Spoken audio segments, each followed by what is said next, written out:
Our artist is Rossi. He's one of our newer members. He's been here about a year and a half, and he's a wonderful artist and a wonderful guy. You already know that, you know him, and he's going to talk about his work today. So thank you guys for doing this. Thanks for that.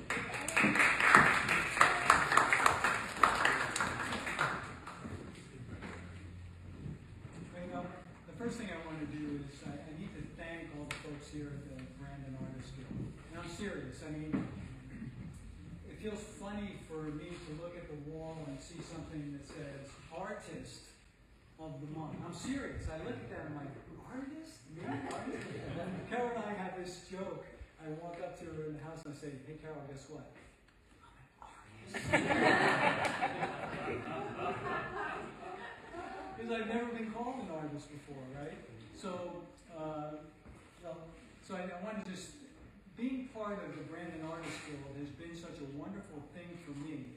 And I never realized how much exposure that being part of a community like this gives you. Unbelievable. The marketing arm of this, I know Althea, and I don't want to mention names because there's so many people behind the scenes that do work. But they just do a fantastic job. I mean, leading up to this event, I was bombarded with different things. I saw it in the Herald. I saw it in the Brandon Pittsburgh Reporter. I saw it everywhere, right? Like, this is amazing. And there it was, Rossi Wood Artist. Wow, I mean, this is incredible. So I'm really tremendously grateful for that. Now, what was it, about a month ago, Bonnie's been doing these little vignettes of the artists of the month, and they're absolutely fantastic. They really are. Thank you, Bonnie. And when she came into our house, she says to me, what do you want people to know about you, right? And if you look at the little vignette, Bonnie captured this beautifully. So the first thing I did was I took Bonnie into our kitchen, and I showed her a plaque on the wall. And the plaque on the wall simply says, for me and my household, we will serve the Lord, from Joshua. Because Carol and I are Christians, and we're unashamedly about that. And to us, that's the most important thing in our life, you know. And I'm not gonna preach to you as much as I would like to. The two greatest commandments, Jesus said, love the Lord your God with all your heart, soul, mind, and strength. And the second is like it, love your neighbor as yourself. If our world just held to those two things, think about that. We would have a much different world, right? Mm-hmm. So first and foremost, I'm just very grateful to God for the opportunity and for what He's done for me in His Son, Jesus. So first and foremost, we are followers of Christ. And secondly, what do you identify as? That's what I identify as. I'm not a woodworker, I'm not an artist, I'm not this, not that. I'm a follower of Christ. So if anyone would like to grab a card, my business cards are behind the desk. And I'll move on from there because the business card pretty much outlines what our view, our worldview is, and the types of things that we do, and just basically our motivation. So that's me as a person, but I want to talk a little bit about me as a woodworker as well. It's something that I have a great passion for, and it started with my dad. My dad is a builder. He was a builder. He's passed on several years ago. But my dad was a very fine, finished carpenter builder. He built multiple houses for us. And he could go onto a site. He could clear the site himself. He could do the surveying himself. He could bring in the heavy equipment and dig the hole and lay the foundation and do the whole thing. Plumbing, electrical, everything. He did the whole thing. And he was an extremely sought-after artisan. Craftsman. Extremely sought after. In fact, at one point he had a 2.5-year waiting list for people to do his work. And as a little boy, I remember working with my dad. And truthfully, he was a pain in the neck to work for because he was so particular. And when I got out of high school, he wanted me to go to work with him, and he even had cards made up. Art Rossi and Son, builders, right? I'm like, hey Dad, no, and just to give you an idea of the kind of how particular he was, he had an eye to see things, and like he could look at that door opening, and he would know immediately if it was out 1/8 of an inch. He would know, he'd see it. He'd say, oh, that door's off. You know, and he couldn't live with that kind of stuff. He had to fix it. And I've got the same, I inherited that from my dad. I've got that same thing. I see all the errors, you know. And in fact, one time we had these French doors in our living room that opened down into a formal parlor, and the doors were rubbing. And I said, Dad, why don't you fix those doors? He said, yeah. I said, I'll fix it for you. I'll just get a plane off the bottom a little bit. So he said, oh, no. The doors are square. The opening went out of square. I said, so what are you going to do? I got to rip the opening. I got to fix the opening. Seriously. So that's the kind of guy that is. As far as my experience in woodworking, it started with my dad as a woodworker.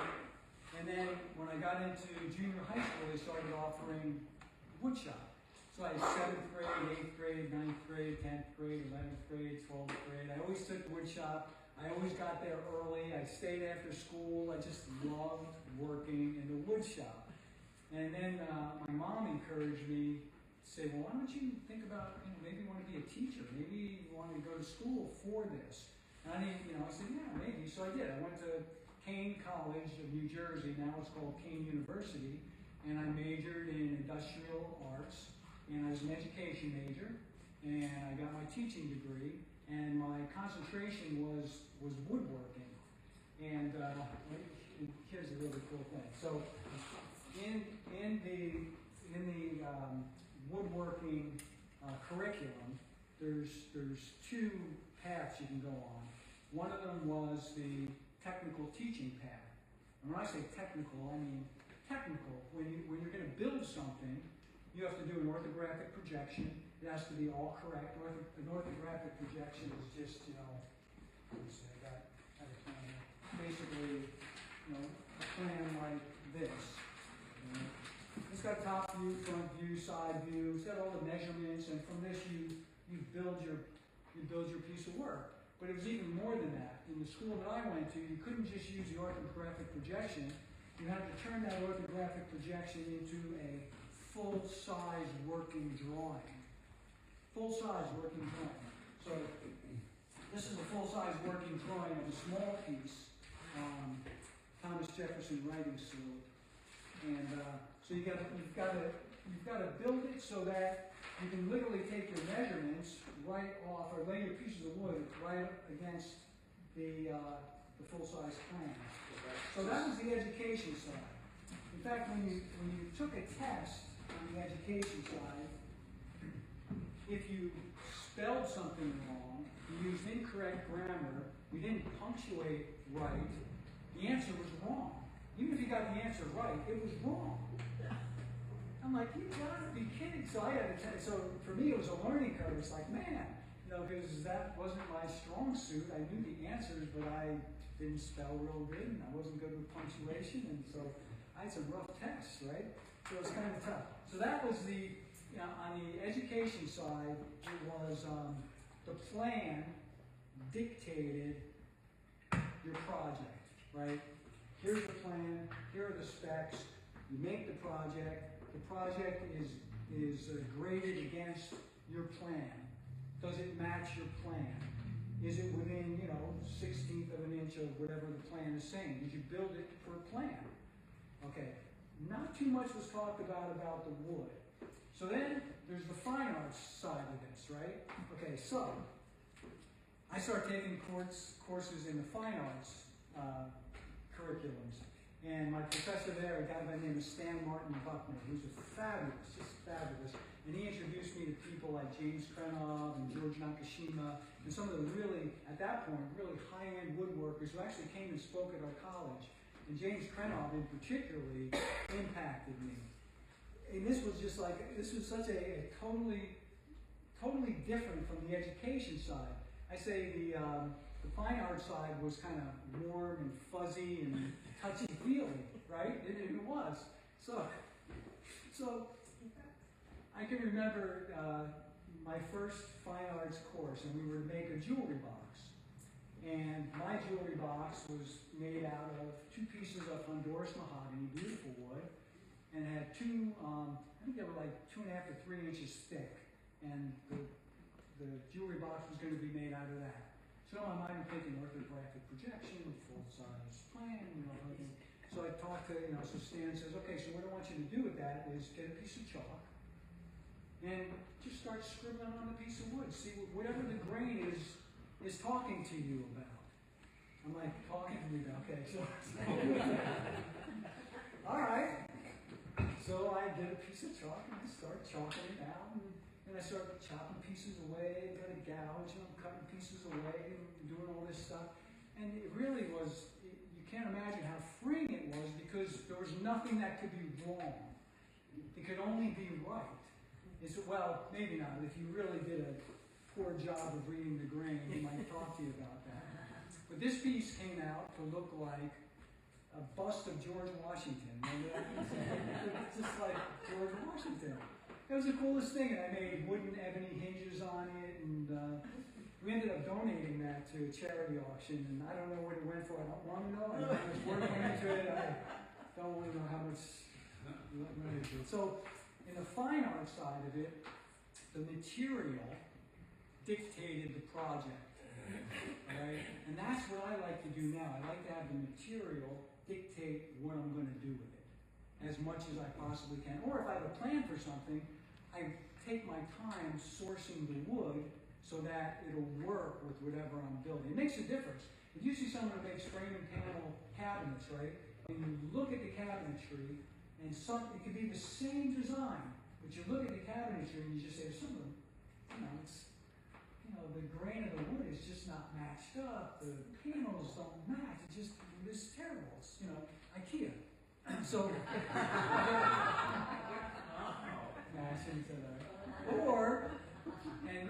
so then you see a piece that you look at and you say, whoa, look at that. There's something about that piece. That's fabulous. Look at that. It's the same piece. It costs 10 times as much as the IKEA, but there's a reason why it costs 10 times as much. It's because that kind of care, there's a lot of waste. You lose a lot of wood when you are cutting out the pieces you don't want to use. And that brings me to one more point I wanted to make. The education versus the fine art side of woodworking. My senior project in college, I made this colonial wall shelf, and we still have it today hanging on the wall out of cherry. And it had this really nice cornice, and I had to custom make the moldings, and the cornice had all these hand-turned finials, and really came out nice. But the moldings, when I was making the moldings, one of the moldings had a knot in it. Now, on the education side, a knot, that's waste. That's a flaw. The knot's got to go. Well, here I am. I've been steeped in Stan Martin Buckner's class, where knots are beautiful, right? So, and I thought it was. So I left the knot in the piece of wood. All right. So here we go. So it's time to get our stuff critiqued. And Mr. Professor Peterson, he was the education side. I love the guy. He's a great professor. Taught me the technical side of woodworking. But he's like baffled. He's like, what's with the knot? And I said, I like the knot. What's not to like? What's not to like?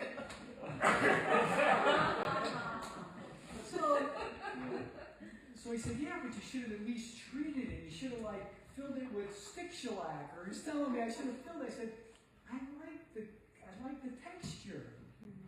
So I got a half a point off on my senior project because of the knot. I'm thinking, isn't that something? In the fine arts department, I would have got a grade up for the knot.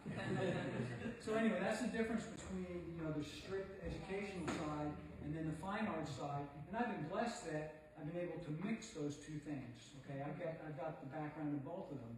But then when I left college, I taught for a year in high school, taught cabinet making. Well, beginning woodworking through cabinet making. 1 year, that was it. I was done. Moved to Vermont, started skiing. Went into the hotel marketing and sales thing, general manager of hotels, and did that for 30 plus years. I did not so much as pick up a piece of wood in over 30 years. Nothing, didn't do anything, nothing with it. In fact, when my dad passed away, I didn't even get any of his stuff. I didn't think I would use it. So I told my my stepmom, I said, you know, I guess you just sell the stuff because I don't think I'll ever use this stuff. Now I'm kicking myself. And, but, let me just see if I think I might have. Well, I didn't have it. But I have one thing from my dad, and it's a Stanley Phillips head screwdriver. And any project I make that happens to have a screw in it, I turn that screw in, and I said, Dad, this one's for you, Dad. I put that screw in. So I have that. It's very special to me. And I try to make sure my son knows that, because you know what happens? When I'm an estate sale freak, and I'm a yard sale freak, and so many times I go to these estate sales and I see boxes of pictures and memories, and to me it breaks my heart because people are just grabbing this stuff, you know. No one knows what it's worth, or the kids have no value in it.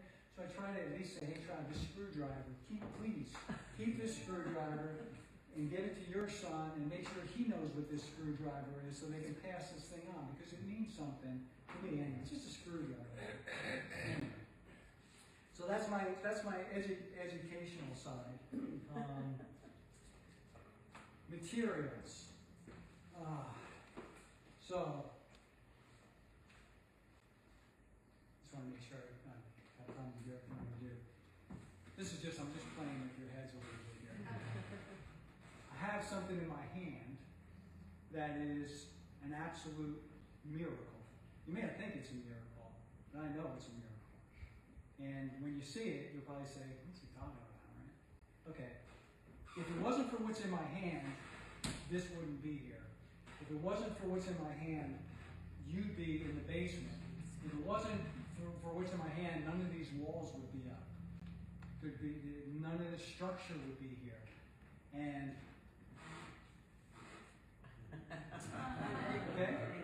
okay, so it's kind of cute too. I think that artists in here, you can paint little faces on that, right? They're cute. They got a little hat, you know. Squirrels eat them. And sometimes they get filled with, some bugs will infiltrate them. And when the squirrels eat them, they get extra protein, I heard, from the bugs. Yeah, so it's a very nutritious meal for the bug. But just think about this for a second. You take this, you stick it in some dirt, you cover it up, you add some water, and what happens? It grows. It starts to grow, right? And you give it the right environment, and oak trees will live 600-700 years. And I just did a little. In fact, let's see. A single mature tree can absorb carbon dioxide at the rate of 48 pounds per year and release enough oxygen back into the atmosphere to support 2 human beings. So, we talk about green energy. There's nothing better. I said God knew what he was doing when he made an acorn. God, he doesn't mess around. He knows what he's doing. Just think about this. When this tree grows, it stays in the same place. And as it grows, you would think that, they weigh tons and tons and tons and tons. Well, where does all this stuff come from?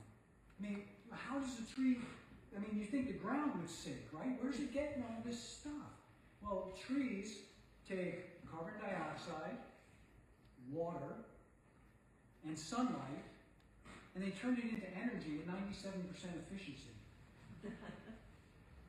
The only byproduct is oxygen. Right? Quite different from the way we do it. We take a solar panel, put it on a field where cows used to graze, or sheep, right? And we take that solar panel that's about, at best, 20% efficient.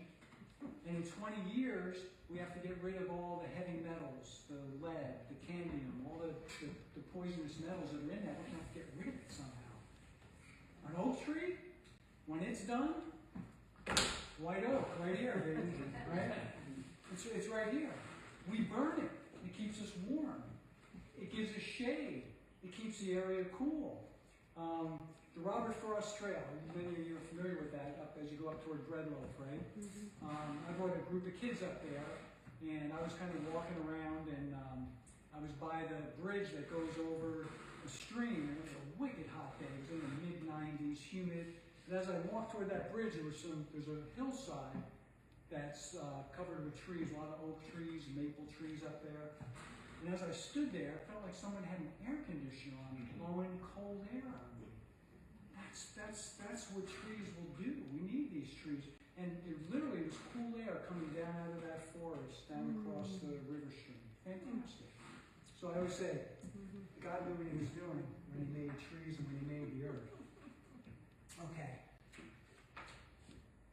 Okay, so I want to get over, people asking questions about my woodworking. When I get to work here, there's some questions that they particularly ask.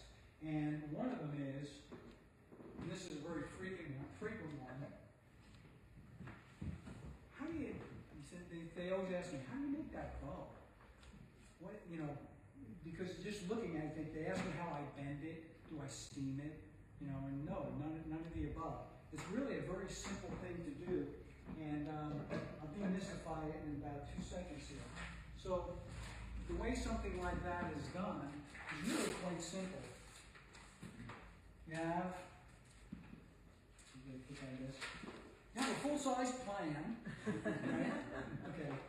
So you take your full-size plan with all the shapes, and you attach that full-size plan to a piece of wood of your choosing. In this case, it was African mahogany, or people call it a lot of other things. And you simply put it on there, and then you can do it a couple of ways. You can either drill out the waste with a Forstner belt, or you can drill a little hole and cut it out with a scroll saw, and that's how I do it, just because I hate to waste wood, and those little plugs that come out become, this isn't one of them, but they become draw holes, they're reused. I don't like to waste wood, so I'm not going to create sawdust when I can cut it out. It takes a little more time, but then I get extra pieces to use. So, and this is, again, this one had a pattern on it, and I cut it out, and eventually this will be used for something. I'm not going to throw this out or burn it. And David, you must have a pile of wood everywhere. Woodworkers, we can't throw this stuff out. Before you know it, you're buried in it. You've got wood everywhere. It's like, I can't throw it out. So anyway, that's how that works. And they start off, I've got one here that I've been doing in, I believe this is white oak. And it's rough. It starts out pretty rough.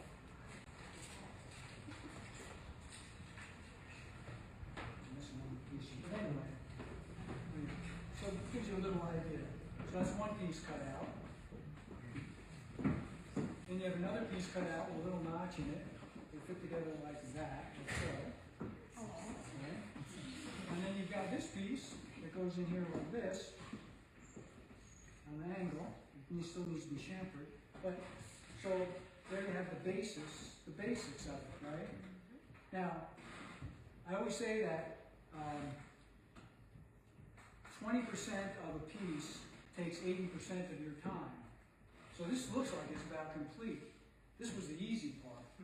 The hard part is working this down to something that looks pleasing, sanding it, filing it, and then applying the finish to it. That's what takes all the time. So here's a piece. And the way I do this, the way I attach these things, because I don't want someone buying this and then picking it up and the piece coming off because it's just glued. So the way I attach it to a lid is I put a little bit of epoxy on the bottom and I put a screw through it. And then I'll epoxy this as well, and then this piece will just go right on top and cover the screw. So there you have it. We've got a ribbon box. Ribbon foil box. Can we feel it? Yeah, actually, here, I'll pass this around. You guys can.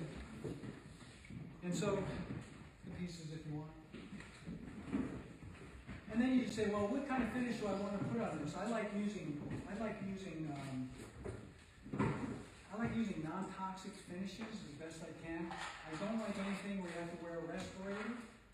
And some applications require that, depending, if you're building a kitchen table, you can use an oil finish, but you really want something that's going to be durable. The oil finishes are easy to repair. Certain polys and lacquers may be a little bit more durable, but a real pain to repair if you need to repair them. I tend to like, so for decorative pieces, this is just a French polish. I use shellac, a little bit of, I've used mineral oil, so you just dip a little pad and a little bit of mineral oil, you put it in the shellac and you just rub it on real good. This piece was just buffed, And shellac is really nice because you can build it up very quickly. It's got an alcohol base, so it vaporizes very quickly.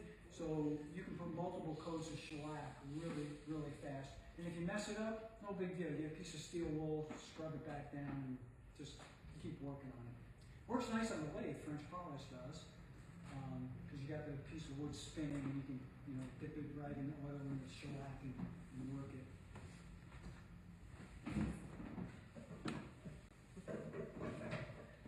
Okay, so that's how we do that. Also, I want to show you some different kinds of joinery.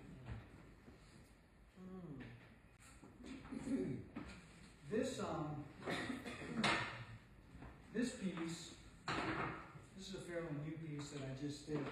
On an online auction, I had won a bid for a 72-note Swiss Rouge music movement. And they're very expensive. They're like well over $1,000 to buy them. And I was able to get one for $200. So, and it was new old stock. And then I had to buy some vintage original attachments to make it work correctly.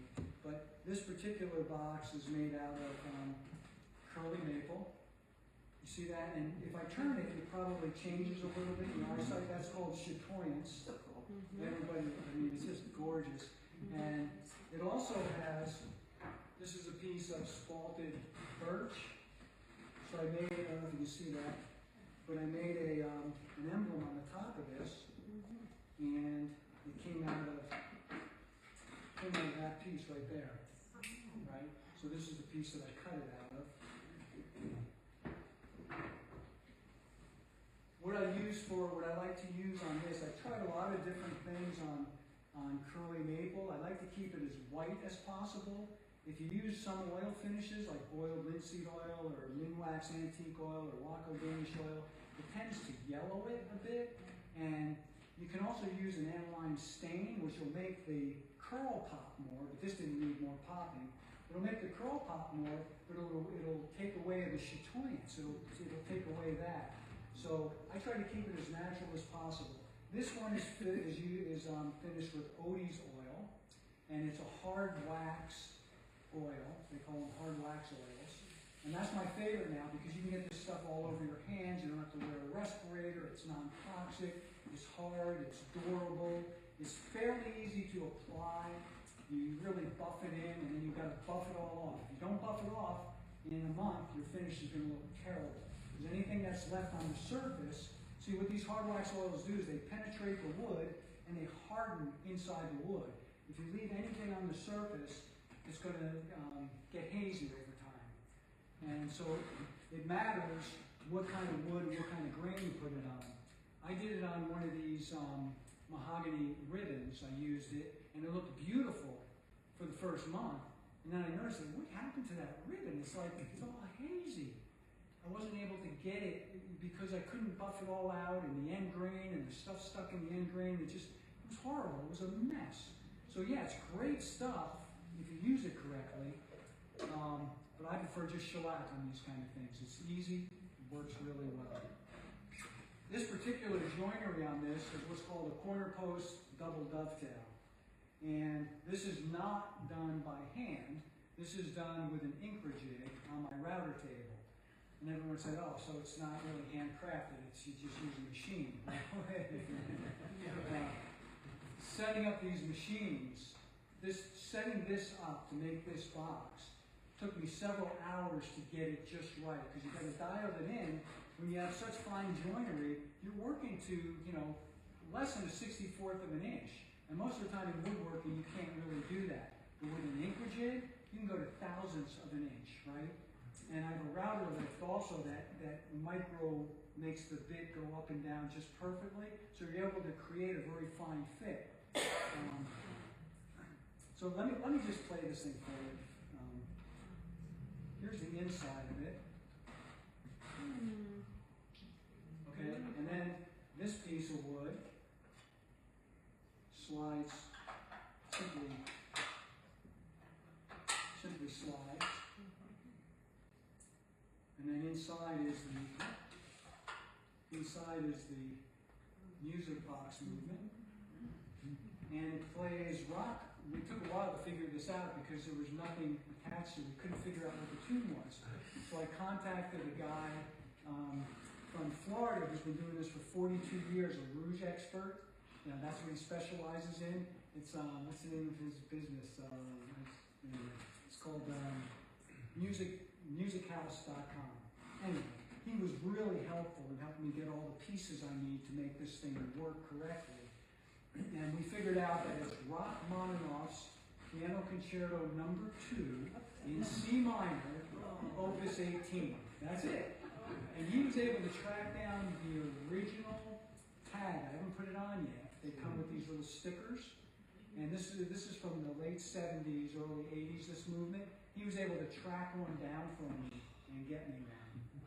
So I've got the original sticker for $39 for a sticker. Anyway, where are you going to get it? I mean, where are you going to find something like that? So anyway, I mean, these always work best when you set them on something that's going to reflect the sound. And I've got little feet on the bottom of this, silicone feet. When I put those silicone feet on, it doubled the volume. And this was sitting flat down on the table. It wasn't very loud. The moment I lifted it up just a little bit, all of a sudden the sound came alive. It's really cool. And the kind of wood you put in it matters too. This one is lined with San Honduras mahogany, Cuban mahogany. So here we go. So here's the.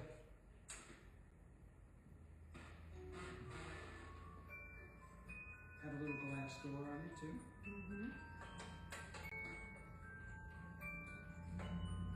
It plays 3 parts. I'm going to play the 3 parts. Just takes a minute or two.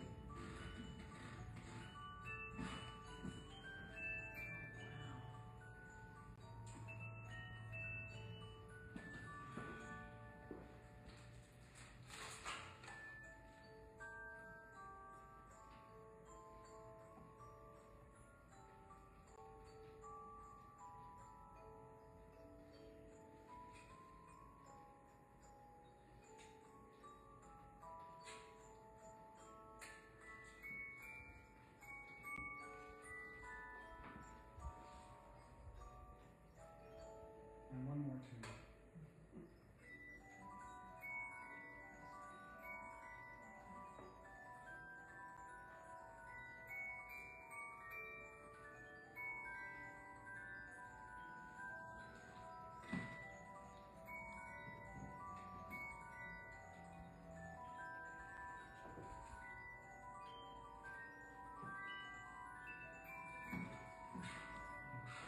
And there you have it.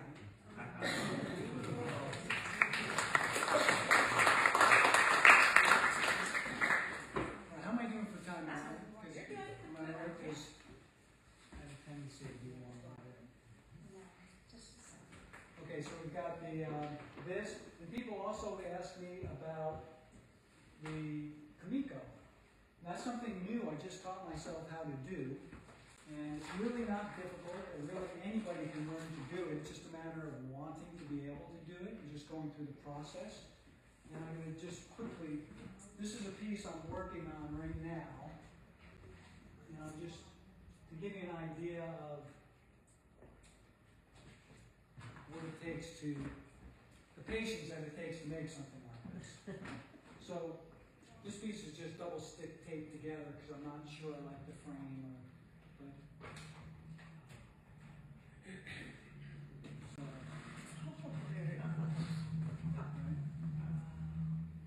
And I kind of like showing the, see from the edge, you see the joinery going through. And it's very simplistic if you break it down into its different parts. However, you need to be extremely accurate in all of your cutting, or it'll be an absolute disaster trying to make one of these things. It has to be perfectly accurate. You say, well, how do you do things, how do you do it perfectly accurate? So, these are some in process. It starts with just a frame, right? And I think these are 1.5 inches. I'm not sure. That's a 1/2 inch, whatever they are. But these squares, when you put these together, they start with, you just start with basswood strips, right? And I machine these on my table saw. I just kind of cut them up. So I make a bunch of basswood strips. Then I decide what dimensions I want. This is a 12 by 12. And I can make smaller ones, you know, over here. I do make smaller ones and do different things with them.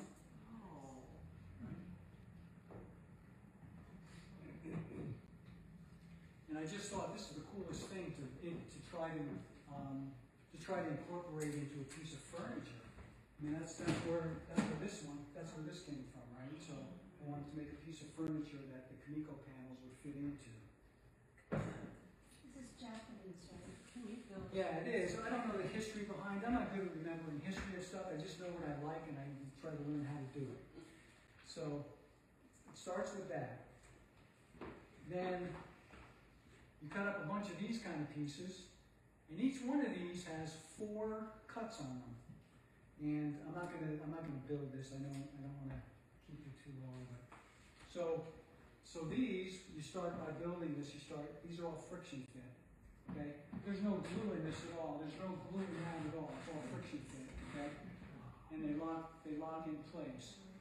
So you got that piece first.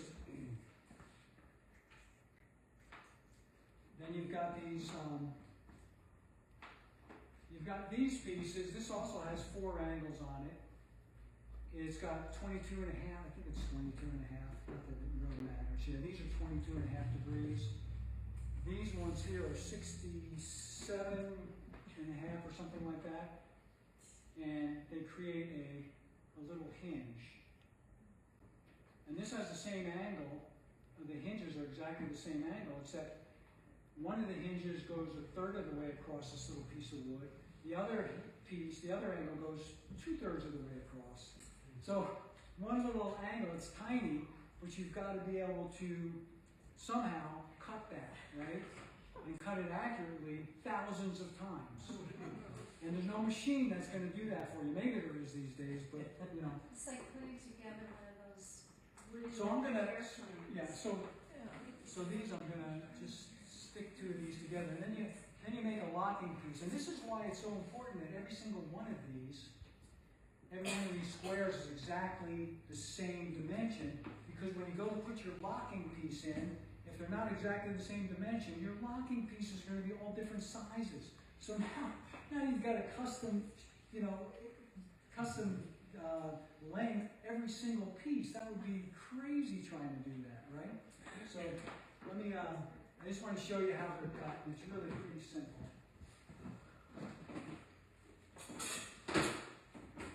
It's really important to have good quality tools. Don't want to, at least for me, some of the old tools are really good. This happens to be a Narex Richter. I have a whole set of these. And they come really nicely polished, which I think is stupid. And if you're a woodworker, you'll know why. Because when you get these things, the first thing you have to do to your chisel is get the back perfectly flat. First thing you got to do, or it's not going to work right. So they come beautifully polished, and then you put them on a diamond stone and just do a couple strokes to see if they're flat. They're never flat. I don't care how much you spend on them. Usually they're not perfectly flat. Some of them might be. And then, so I just use a 25-degree primary bevel, and then I use a 30-degree secondary bevel, and I do that on all my tools, all my chisels. It just makes it simple for me. But this is basically how this works. So if you can imagine, I think I wrote down on here how many there are. There's 270 pieces in that, and over 1,000 angle cuts. And so you can imagine, right? So the angle cuts are done like this, right? You put on your Bluetooth headphones, you crank up whatever you like to listen to, get your cup of coffee, and you spend 8 hours. First, you got to cut all these to the correct size, and I do that with a Japanese saw, right? Because they cut really fine, right? And I do it with cutting to length. This is just a jig that I put. to cut it. It clamps to my device, and then let's just kind of cut it one at a time.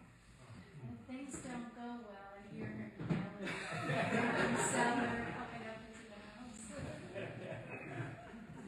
I'm a Christian man. I didn't say cursing, I said yelling.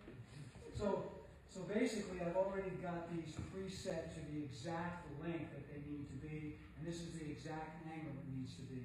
So you need a nice wide chisel. You stick it in there, push it against the side, and just take your chisel and you pare it off. It takes a nice, and oh, I just want to show you something. Some people say you should be able to shave with your chisel, but I don't shave with my chisels. I cut wood with them. And after you bang into a piece of oak a few times, you're not going to be able to shave with it anyway, so I don't bother taking it down that fine. But they should easily do that. Oh, yeah. It's So, sharp. It's they're sharp. sharp. Okay. And then you just, so that's one. Flip it over. And the other side. And by the way, I always wear Kevlar gloves when I'm doing this, because when you're doing a bunch of them, invariably you're going to slice your finger wide open. You're just going to do it. It's just what happens. Just as long as I don't do it tonight.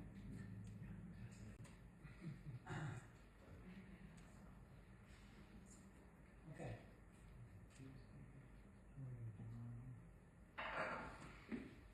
And then so this piece, let me just hold that in place.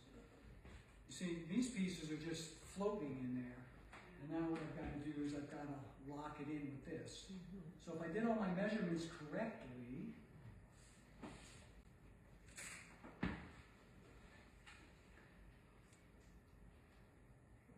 this piece should fit very nicely in there. It's a little loose actually, but there you have it. So what that's telling me now with this piece, that was just a little bit loose. It's the middle of the summer, or it's humid out.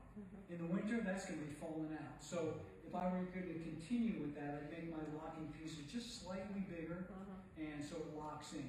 You can use a little bit of well-bond glue that dries clear. You put a little dab when you slide them together.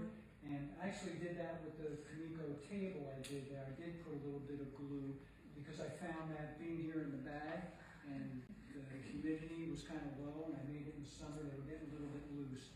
So I don't want someone buying it and then all the pieces fall out. Okay. Let me just see if there's anything else, and then if anyone has any questions, please feel free to ask me questions. I have a question. Yes. So how did you get back to this after all those years? You know, that's a really interesting question because I just had this urge to start making stuff.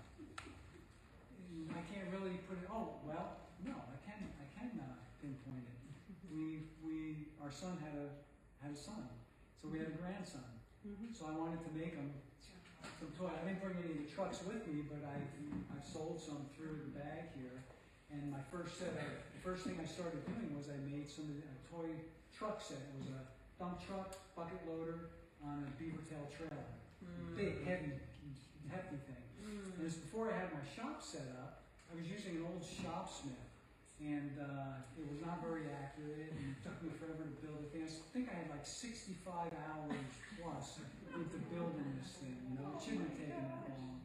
And that was just the truck. That's not the bucket loader or the trailer. That's what I had in the truck. Yeah, but God, if that was anything like the ones you had in the gallery here, those were works of art. They weren't like kids' toys. Well, but they are. They can be used. He was the test pilot.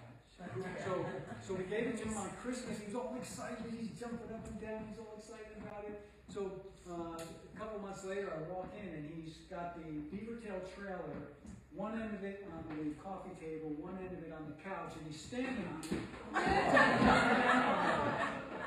And the tail on it, I reinforced, but it's, there's an angled cut there and it's glued end grain to end grain. So I reinforced it really good because it seemed awfully weak to me. And it helped. I said, well, it must work. It's working. It's working.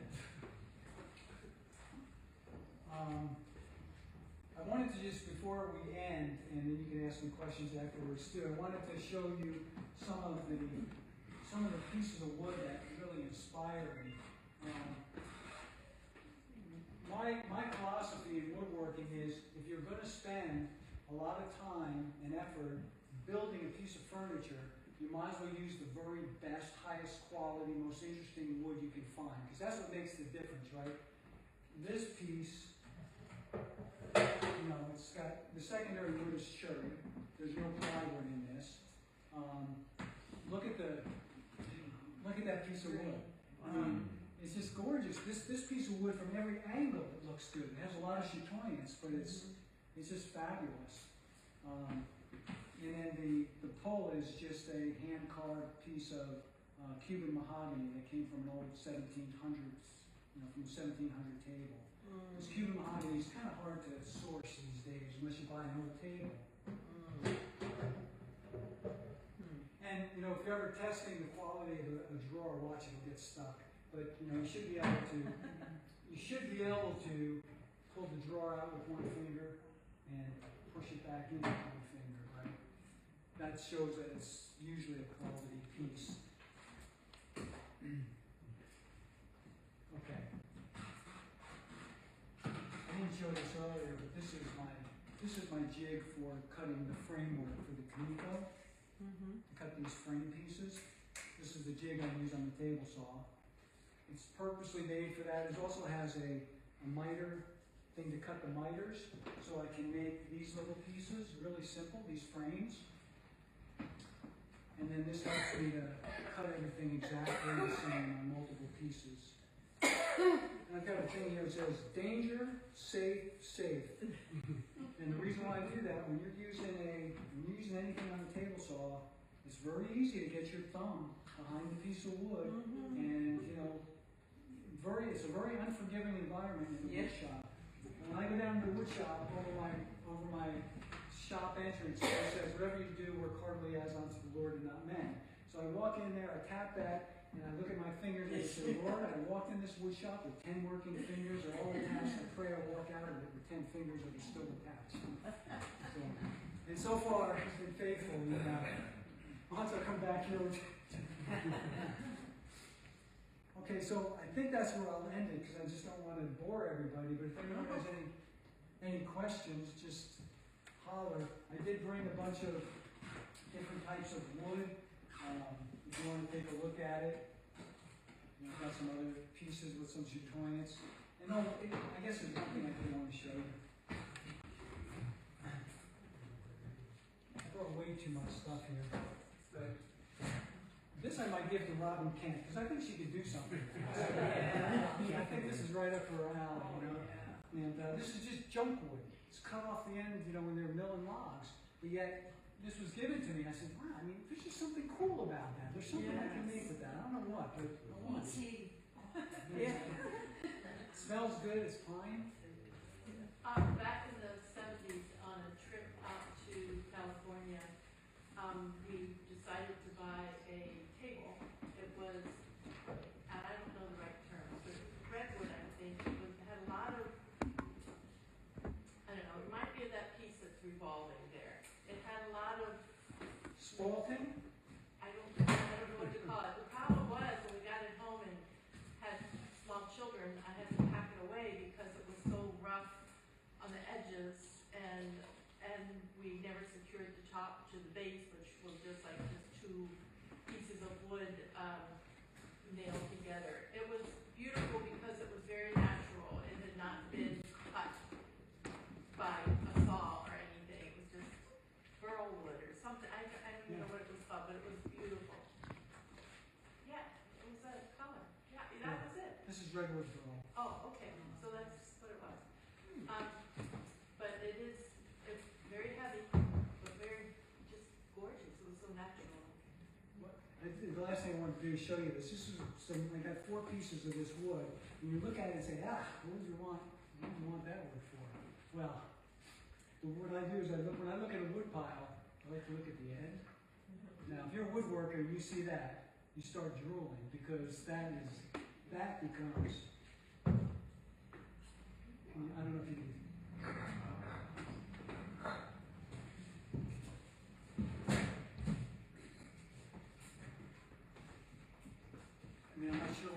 with this yet. So it's, right? It's just gorgeous. I got 4 pieces of this for nothing. Right. I didn't get it free, but it was like, my wife told me townwide sale days, and she goes, hey, there's a barn over there. They said they had some wood. Oh, okay. So I go over and I said, what, you got anything fancy? You got anything really curly, anything interesting? He said, I might have something to be interested in. So he shows me the boards, and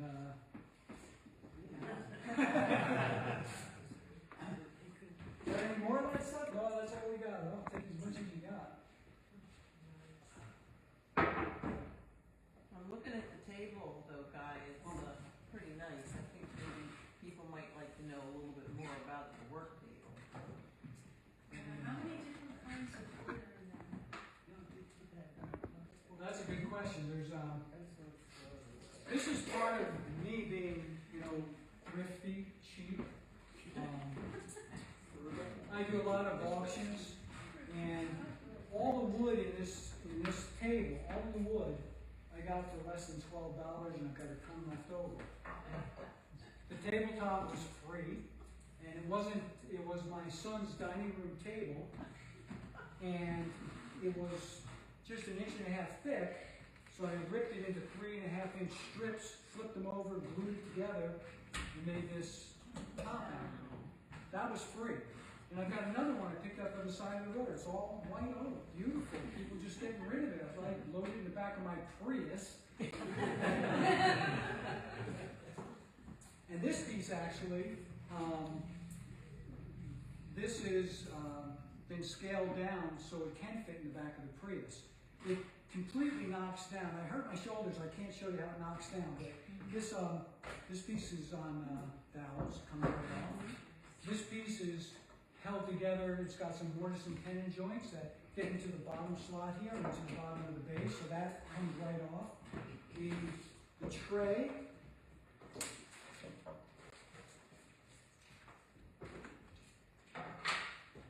I know I bought too much stuff.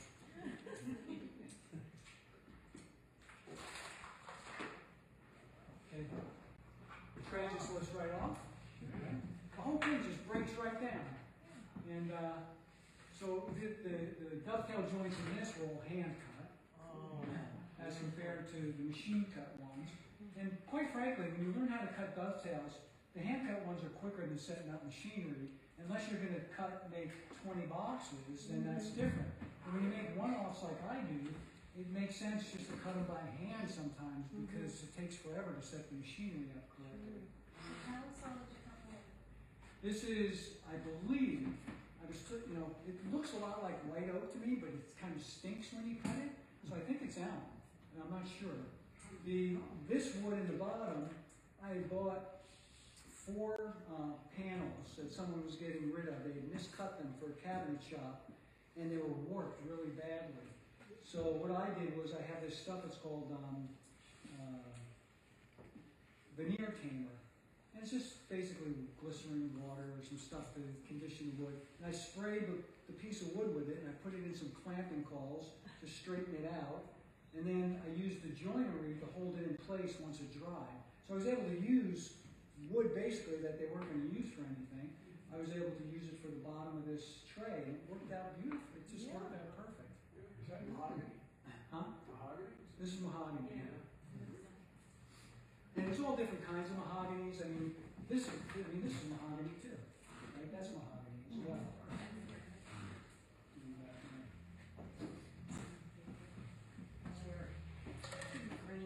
So this whole thing you can set this up in about a minute. Knock it down and set it up in literally a minute. There's 4 wedges. Just pop the wedges out. Take this off, take the top off. Pulls apart, one piece here, one piece here, and the 2 rails, and you're done. You just throw it in the back of your car and you're done. So. Well, how about the price? How did you get the screw on those?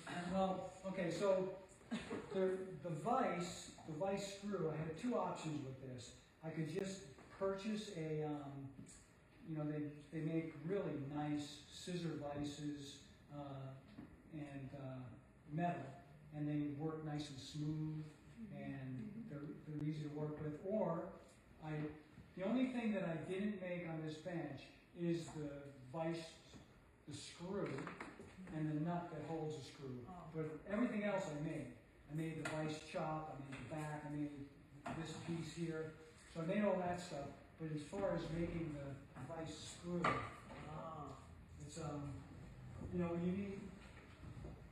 you kind of need specialized equipment to do that correctly. At least I think you do.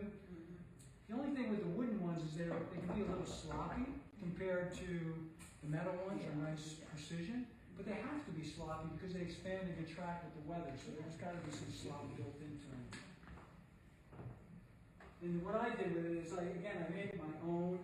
I used what they call a garter that pulls the vice chop forward and back, and I used an exterior garter instead of an interior one, and the garter's made out of Cuban mahogany as well.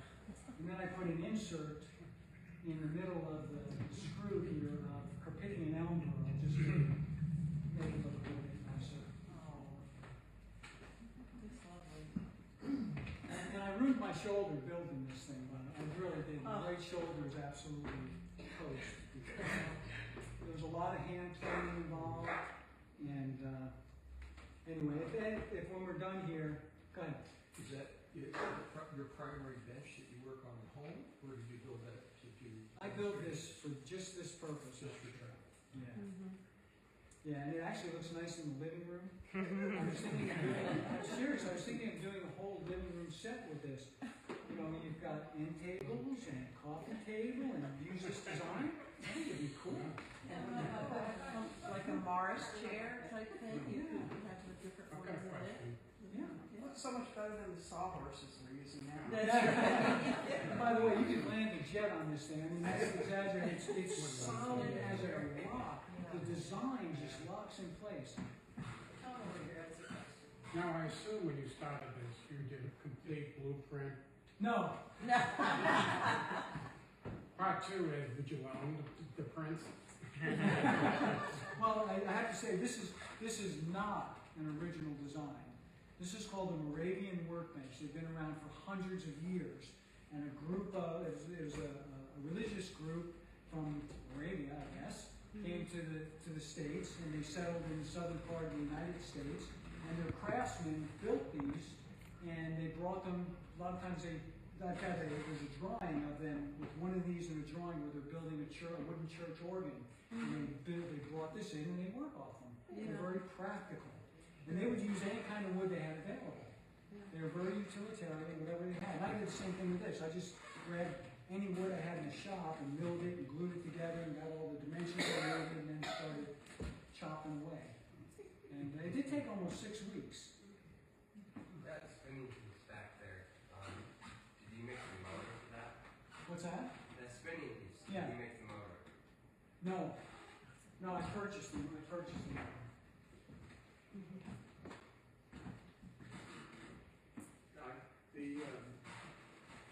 The mechanism for the music box, I assume that's a wind-up mechanism. Yes, it is. Yeah, it's a wind-up. It'll play for about 8.5 minutes fully wound. And then the last time it goes through, it kind of goes, it's kind of slow. And that's another thing that, but when you build stuff like this, I use Russo hardware. You know, so you can go to home, you can go to Ace Hardware and buy hinges like this for about $4 or $5, right? These on sale are $25 for a pair. They're usually closer to $50. So very expensive to do, to do it right. I mean, that's why I laugh when people say, "Oh, you want how much for that? I can buy that." No, you can't buy it. The dovetail, the different color woods in the dovetail, the two-tone. Yeah. Yeah, it's a multi-step process. So yeah, there's this piece, and there was another piece of wood that I had to cut the dovetails in, cut the pins in, and I had another piece, the end piece, and so it's like a 3-step process to get that to happen. And everything has to be exactly lined up, perfectly square. You know, this is going to become something like that too. These are 2 long pieces, 2 short pieces of walnut. Whenever you're working with wood, you have to know how to square a piece of wood. You have to get it flat, parallel, has to be perfect 90-degree angle, this way and, and this way. If it's not, and you're trying to do dovetailing, forget it. Forget it. It's going to kind of be a disaster. You've got to get the basics down first and spend the time. I spend a lot of time getting all my machines tuned just right. Because if they're not, I made a mistake with this one. Whenever you see someone who did a miter joint and they put little things like this on the end, it's because they butchered them, right? I didn't butcher them so bad. Some people think that's acceptable, but for me that's not acceptable, right? So I had made a miter crosscut sled for my table saw, which was dead on perfect. And I cut one of them, and I turned around, and I had the thing too far off, and it fell off my table saw and landed right on the edge. And I'm like, oh, please don't be off. Please don't be off. Please don't be off. And I cut it, and I check it, it's off. So now I started messing with it, and you have no idea how hard it is to dial in miters. You think it'd be easy, but if this is off just a half a degree, that's 1 degree per corner. You're off 4 degrees by the time you put it all together, and you got a mess. You can't be off. It's got to be as dead on as possible. So miters are difficult, actually. They're a difficult joint to get right.